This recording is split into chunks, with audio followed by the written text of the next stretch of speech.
Assalomu alaykum hammaga. Mana yangi buyurtmamiz tayyor bo'ldi. 3 etajli oshxona mebeli.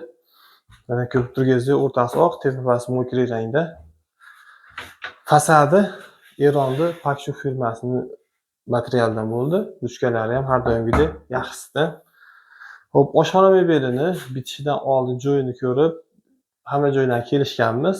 Boshida mana bu chekkada ko'ringan turbasi ko'rinyaptimi? Mana shu turbasi bu tarafda edi, qoldirdik. Asosiy razvedkalarda o'rni yaxshi chiqqan, kafelda o'rnini ko'rib berdik o'zimiz. Shunaqa kelishuv asosida bo'lgan maslahatimiz oshxona mebelni yasatishdan oldin, birinchi uyni tayyorlashdan oldin mebelchi bilan maslahatlashib olaylik. Birinchi maslahatimiz.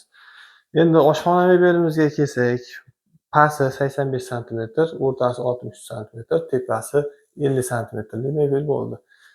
Tepa pasi oldiga chiqqan, o'rtasi mana boshiga xalaqit bermaydigan standart razmeri buniki 30 bo'ladi. 35 sm qilib maksimal darajada olib chiqib berilgan oldiga. Kromkalar PX kromka. Oshmoqchilar mana etilgan didovchi mexanizm.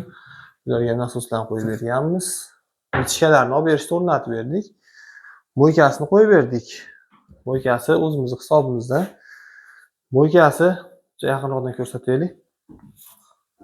6 funksiyali mo'yka, buni o'zimiz yig'olmaymiz. Buni santexniklarga yig'diriladi. Sababi santexnik yig'dirishning sababi buni bunaqa narsalar ko'p bo'ladi. Shuning sababidan o'zlari yig'dirib olishadi. Oshxona mebelimizni tortmalari ham mana oshxonadan qo'yib berdik. Davchi mexanizmda. Bu chekkasiga sushilkasini qo'yib berganmiz. Idishlarni qo'ygani. Buni maslahatimiz bunaqasi bo'ladi, qatnisi bo'ladi. Suv to'lib toshib ketmay turib almashtirib turish kerak bo'ladi. Xo'p. Bu oshxona mebelimizni o'zimizda Oltiariq tumaniga o'rnatib berdik.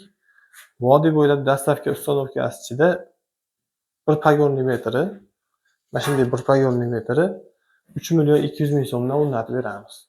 Kanalimizga obuna bo'lib qo'yinglar, bittadan like bosib qo'yishni unutmanglar.